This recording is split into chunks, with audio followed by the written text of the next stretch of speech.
Oi, pessoal, tudo bem? Sou o William, professor de Estética e História da Arte. E hoje a gente vai ter a nossa penúltima aula, tá ok?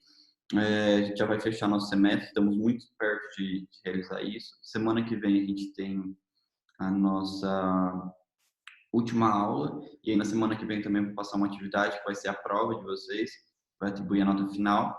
E aí vocês vão ter uma semana para me entregar. Então eu vou deixar para falar da prova só na semana que vem, tá?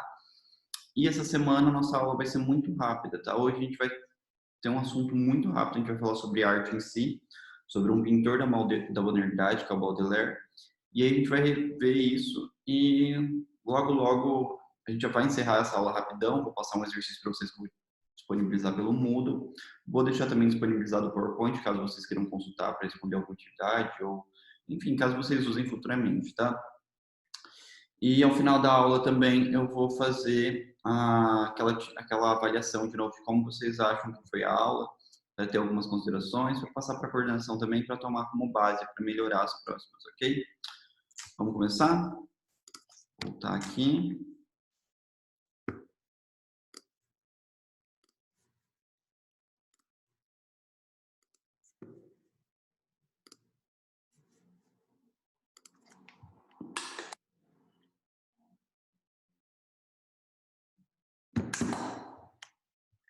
Bom, pessoal, hoje em si a gente vai falar de um pintor da modernidade, tá? Que foi muito importante, que é o Baudelaire.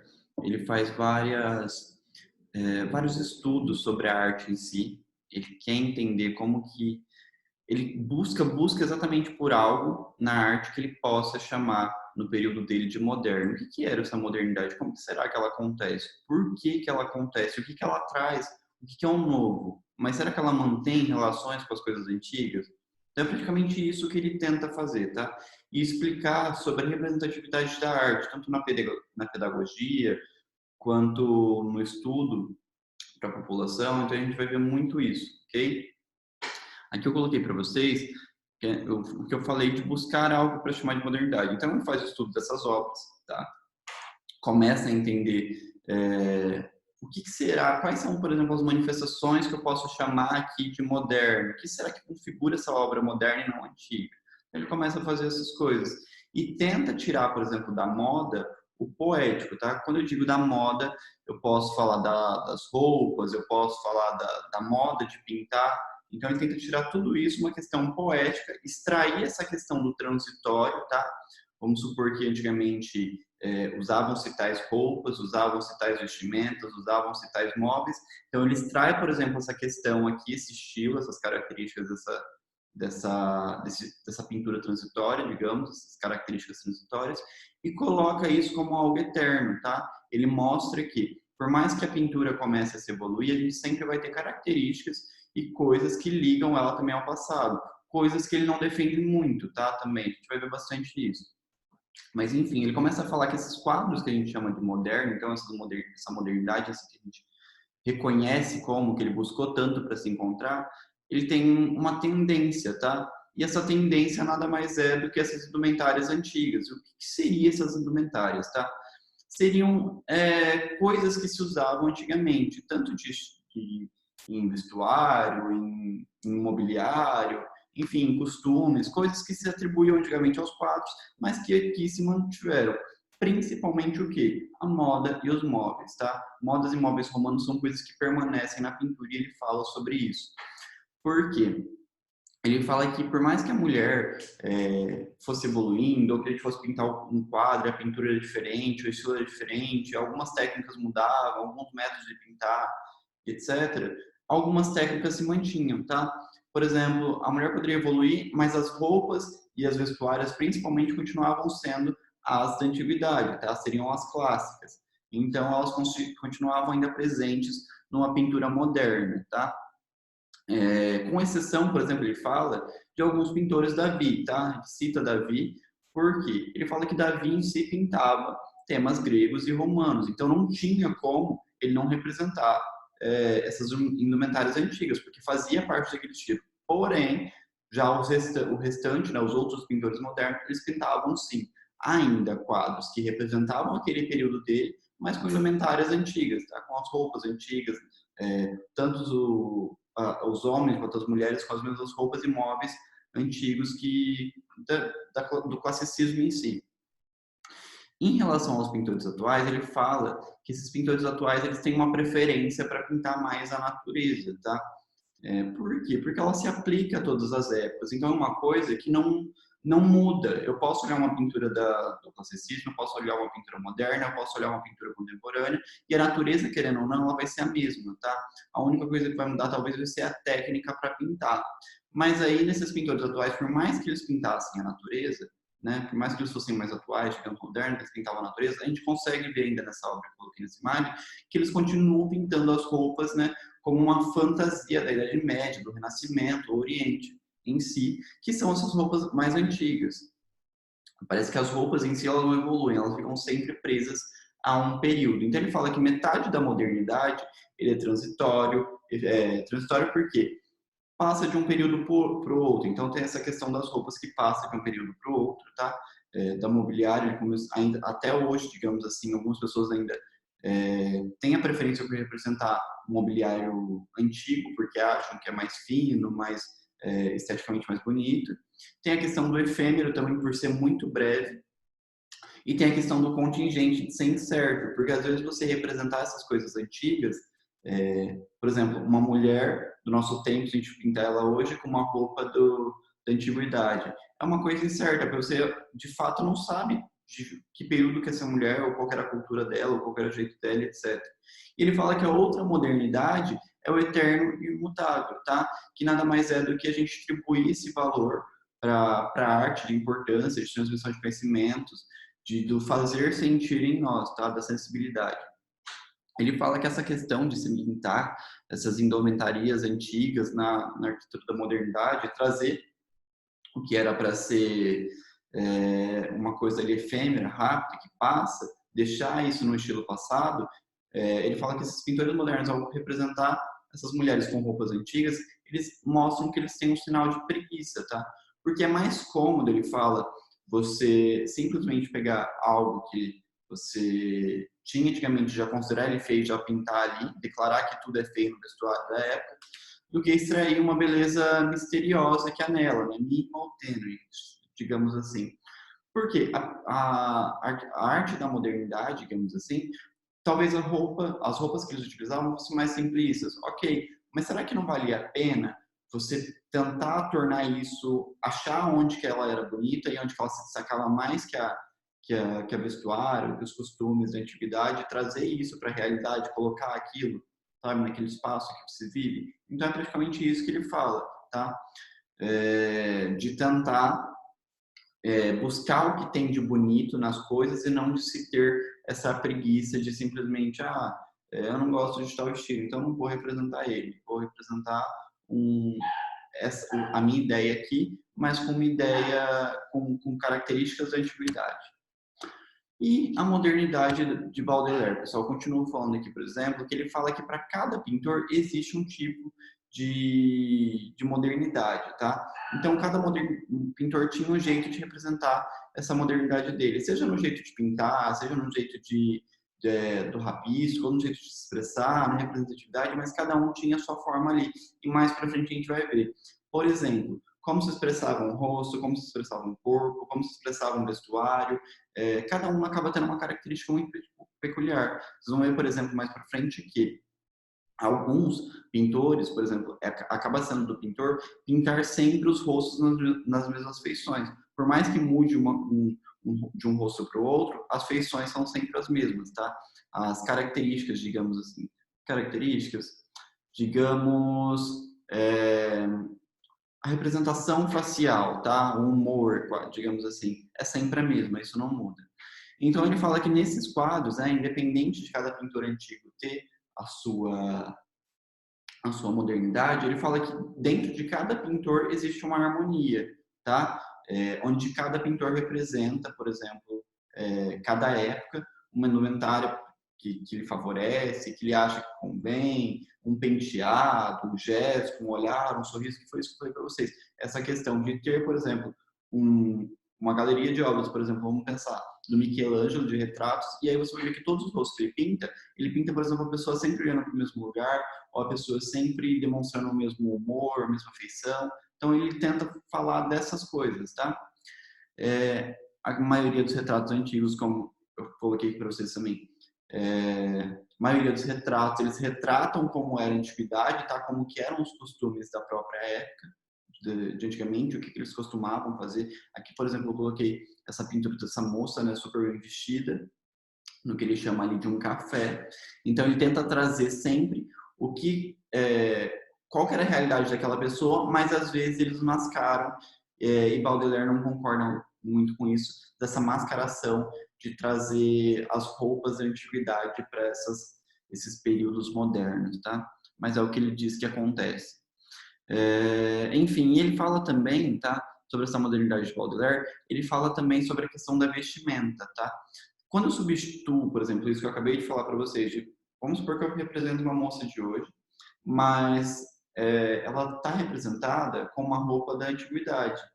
Será que aí eu consigo identificar os valores dessa moça, qual é o jeito dela, quais são os costumes, qual que é o olhar, qual que é o sorriso, será que ela é mais acuada, será que ela é mais solta, será que ela é mais livre? O que será que eu consigo entender isso? Tipo, não, né? Se eu trocar só de trocar a vestimenta dela, eu já mudo muito a característica dela. Ele fala que existia uma harmonia toda quando se pintava, por exemplo, uma mulher, tá? Uma cortesã em si, porque a roupa, ela além de ser feita para a mulher, a roupa e a mulher formavam uma harmonia só. Então era como se fosse um contexto inteiro. Se a mulher tiver vestido qualquer outra roupa, não vai ser um quadro que vai passar toda a imagem do período em que ela vive e tudo mais. Então, eu não posso estudar esse quadro, ele não serve para mim para nada, digamos assim. Ele vai contra o senso, que é contra a visão da humanidade, contra o que eles vivem, contra o que a população estabelece o modo de viver daquela época.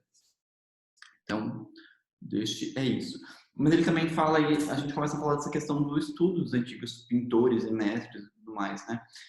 Ele fala que é excelente a gente pegar os grandes mestres pintores antigos para a gente aprender a pintar, mas que isso não pode ser uma coisa supérflua, tá? De só ir lá e admirar e pronto. Não, tem que ir além, a gente tem que entender a beleza natural numa obra, né? Todo o contexto, o que ela quer significar, mas por que ele fez isso, como que ele fez isso, e nos aprofundar em cima disso, não só ir lá e olhar, olha, ele fez isso, esse rabisco aqui. Não é assim, a gente tem que entender todo o contexto de uma obra. E ele cita duas pessoas, tá? Um é o Peter Paul Rubens e o Paulo Veronese. São dois grandes pintores também, que ele fala que pintavam antigamente um tecido muito ondulado que era feito com materiais de camelo, tá? Materiais extraídos do camelo. Era um tecido grosso e muito ondulado, que se fabricava antigamente. E ele começa a falar que admirar Peter Paul Rubens e Paulo Veronese não vai fazer a gente aprender a pintar esse tecido da forma que ele era, ondulado, né, com o relevo dele maravilhoso. Não, não faz. O que a gente pode fazer é entender todo o contexto da pintura e o que ele quer transmitir, toda a importância dessa pintura em si, para então aí a gente conseguir desenvolver alguma coisa que transmita o mesmo sentimento, tá? Porque se a gente for simplesmente querer imitar como ele pintava, uma textura, ou como ele conseguia fazer perfeitamente as voltas do tecido ou algo do tipo, ele fala que a gente não vai conseguir, porque é diferente da nossa atualidade. A gente não consegue, por exemplo, a gente não tem os mesmos materiais, a gente não tem as mesmas técnicas, as roupas hoje em dia não são iguais às que eram antigamente. A gente vai ter aí um desafio em fazer todas essas ondulações, até mesmo se a gente, ele fala, até mesmo se a gente quiser reproduzir essas roupas. Como que a gente reproduz, por exemplo, um tecido que hoje o nosso tecido é mais, digamos, mais leve, mais fino, mais delicado. O tecido antigamente ele já era um tecido mais grosso, mais robusto, que tanto que falavam que eram roupas extremamente duradouras, que as que se produziam antigamente, tá? Enfim, e aí a gente volta na questão da harmonia, tá?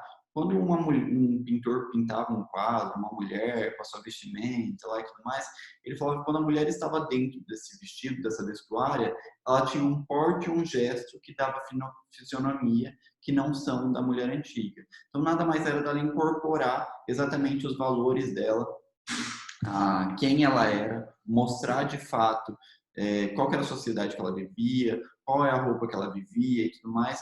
Esse acaba sendo um problema de eu simplesmente vestir uma mulher com roupas da antiguidade, ok? Corte da Psycho e Corpete, diferente, pregos de novo sistema. A gente começa a ver, pessoal, que a modernidade ela foi se evoluindo, evoluindo e tudo mais. Porém, acontece sempre ter uma retomada dos valores antigos, como eu falei para vocês. Porém, esses valores, mesmo que eles tentam, digamos, evoluir, eles continuam ainda trazendo algumas características do passado, né? Então, aqui, por exemplo, o corte da Cyberpatch é diferente, pega o novo sistema. As coisas mudam, as coisas evoluem, porém continuam-se as pregas, continuam se trazendo. Vocês conseguem ver referência, por exemplo, entre as ondas dessa terceira imagem que eu coloquei para você e da última, né? A gente tem a questão das ondulações ali, mas aparecendo de um novo contexto, numa forma, digamos, diferenciada, né? Ele fala também que para a modernidade tornar-se atividade, ou seja, para ela perpetuar-se ali como estilo fixo, ele tem que extrair a beleza misteriosa atribuída involuntariamente pela vida humana. Nada mais isso seria, pessoal, do que os valores, do que a importância que a gente classifica essas obras. Por exemplo, quando a gente olha a obra de uma mulher, não é simplesmente entender que, nossa, olha que pintura bonita, olha que técnica bonita. Não é questão de ir além na beleza natural. O que essa obra está querendo passar para mim? A questão do sensível. O que ela está querendo me transmitir? Quais são as informações? É a gente simplesmente conseguir enxergar a importância nela, tá? Num contexto histórico, físico e tudo mais. E aí a gente fala dessas técnicas que eu falei para vocês de aperfeiçoamento, tá? Já citei lá atrás de que tal pintor tinha uma maneira de representar tal boca, tal nariz, tal olho, tal rosto. Sempre essas feições eram parecidas, tá? Em todas as pessoas que ele pintava. E aqui, por exemplo, eu falo desse aperfeiçoamento compulsório, que ele fala que era uma coisa praticamente obrigatória se, se reproduzir essas pessoas sempre com as mesmas feições, com as mesmas técnicas. Eu vou falar para vocês mais pra frente que é como se fosse até uma questão de cálculo, tá? A gente tem hoje, por exemplo, o nosso desenho técnico, pense assim, do jeito que a gente faz uma parede, como a gente faz isso, faz aquilo. É como se a gente tivesse uma técnica, realmente, para desenhar tal boca, uma técnica para desenhar tal nariz, então todas as pessoas acabavam tendo a mesma feição, tá?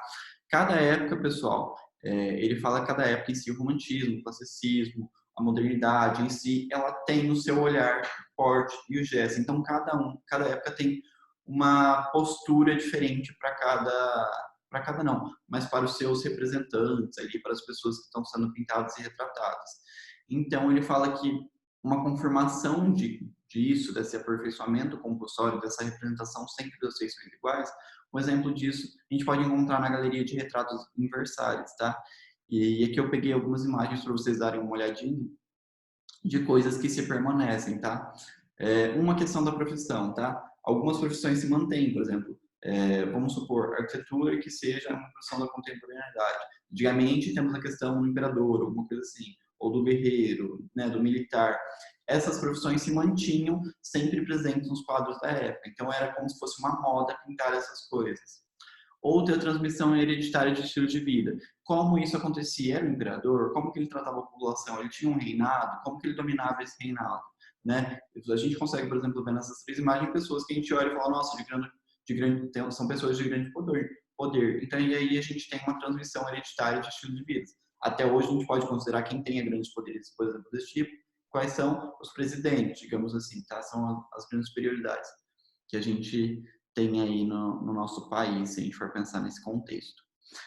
Outra coisa que eu queria destacar para vocês é a questão dessa questão compulsória, mas voltada para essa questão de sempre representar o mesmo nariz, o mesmo rosto, a mesma boca, a mesma face. Vocês conseguem ver, por exemplo, que a primeira representação é muito similar à segunda, muito similar à terceira. Todas ali parece que ele sempre representa a pessoa do mesmo jeito, entendeu? É uma questão, parece que, de padronização. A pessoa aprendeu a pintar, digamos, uma perspectiva neste aspecto, né? Nem tanto a questão da perspectiva, mas ele aprendeu a fazer esse desenho baseado em tais cálculos, em tais técnicas, e isso se padronizou, ele sempre faz a mesma coisa, tá? Submetido a um cálculo, digamos assim que talvez ele tivesse uma técnica que fosse com um compasso ou com qualquer coisa, de encontrar uma bissetriz e achar ali os valores exatos de como seria uma boca perfeita, de como ele faria um nariz. Isso acaba se estendendo ali durante todo o período, tornando uma coisa padrão em todas as obras. E ela muda conforme o período. Então, como eu falei para vocês, cada período tem uma maneira de representar a boca, o nariz, o gesto, o porte, o olhar das pessoas ali, dos retratos que eles estão representando, ok?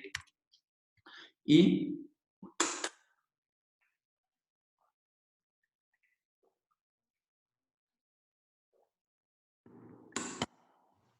também falamos das obras falsas, ambíguas e obscuras, tá? Por exemplo, quando um pintor, igual eu falei para vocês, ele pode ser paciente, ele pode ser minucioso, ele pode ser detalhista, ele pode ser perfeccionista, enfim, tudo demais. Mas ele vai lá e tem uma imaginação medíocre, tá? Digamos que ele queira pintar uma cortesã. Cortesã nada mais é do que uma dama da corte, tá? É uma mulher de poder. Então ele queria pintar uma cortesã.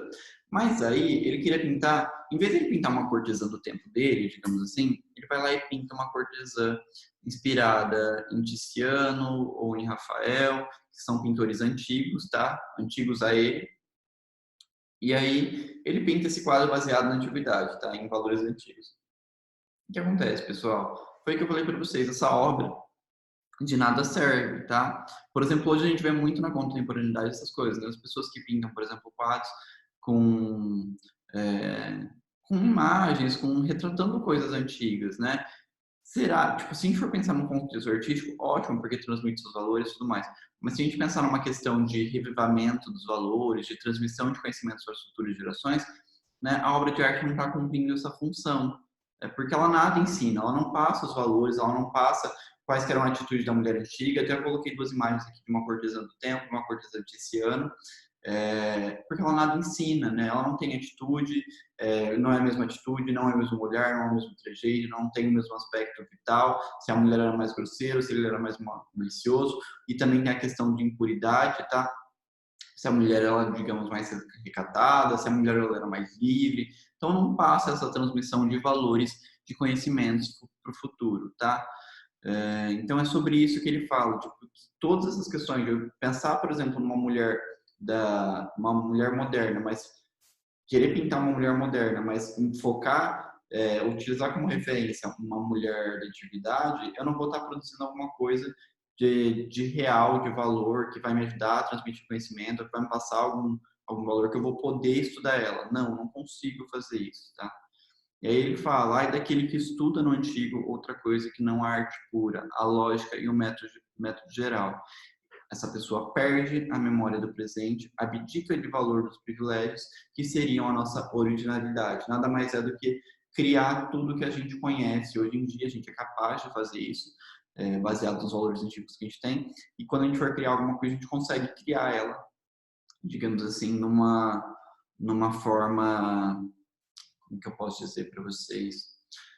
Na forma realística que, por exemplo, quando alguém de um estilo posterior à contemporaneidade for estudar isso, vai ver, olha, essa sociedade era organizada de tal jeito, tinha uma civilização de tal forma, eles se comportavam de tal maneira, tinham costumes de tal jeito. Essa obra está querendo retratar, por exemplo, alguma coisa em relação à corrupção, que é um problema que a gente tem muito ainda hoje em dia. Então, é praticamente isso que ele fala, tá? De representar exatamente o seu tempo e não focar na antiguidade, nessas representações, porque você, querendo ou não, está produzindo uma coisa que não consegue ali passar uma transmissão de valores. Porque a gente, por mais que a gente tenha estudado e conheça os valores antigos, a gente não viveu aquilo para poder falar exatamente o que a gente sentia, né? A gente está vivendo hoje. Então, é basicamente isso. E esse pintor da modernidade, Baudelaire em si, ele só consegue fazer todas essas coisas, pessoal, ele só consegue agir dessa forma, e ele não gostava de ser conhecido como um artista, tá? Só para constar para vocês, porque ele era uma pessoa mundana, digamos assim, ele gostava de fazer o que ele queria, e ele achava que esse cargo dele, não, tipo, o nome artista, não era uma coisa tipo, você é artista, tipo, denominado, elevado à categoria de artista, não é mais uma pessoa normal. Ele achava que não, porque tudo que ele fazia era, tipo, do ser dele, de uma pessoa normal. Ele não gostava de ser reconhecido como uma coisa, como uma pessoa, digamos, com um poder, dotado de um poder ou de alguma coisa a mais que os demais. Não, era o jeito que ele levava a vida.